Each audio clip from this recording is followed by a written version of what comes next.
Владимир Путин шражи шыртынам октябры авдам ноябрь мана башты анна кушка бон ташнышан каныныл. Президент Кудфабалвартко тафтамай усырыштык сарджитан шаммышт қамы раждарау фыштсава.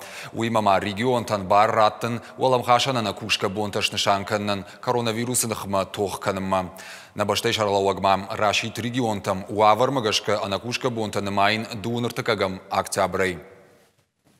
Безусловно, поддерживаю предложение, ваше предложение, уважаемые коллеги, об объявлении по всей стране нерабочих дней с сохранением за работниками заработной платы в период с 30 октября по 7 ноября включительно.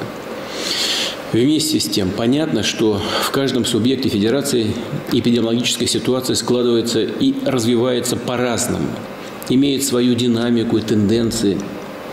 Исходя из этого, главам регионов предоставлено право, мы об этом с самого начала договорились, когда начали бороться только с эпидемией, предоставлено право устанавливать дополнительные меры. В данном случае дополнительные можно установить рабочие, нерабочие дни, не дожидаясь 30 октября. То есть сделать это раньше установленного для всей страны периода нерабочих дней. Собственно говоря, Татьяна Алексеевна сейчас об этом и сказала. Я поддерживаю то, что она предложила. Или при необходимости продлить их, эти нерабочие дни, на период после 7 ноября. Сагатиры штоны коронавируса хоше чималы удоны на масу жардахшайнаг. Республика автош регионе мабахав чармагон хыгдма. Усы субъекты ковидима башт бараккананта хоржил банамайенной. Ковид рынчентам я хоше чамал усадам на масражи Курска, Маримбург области, Коми, Татарстан.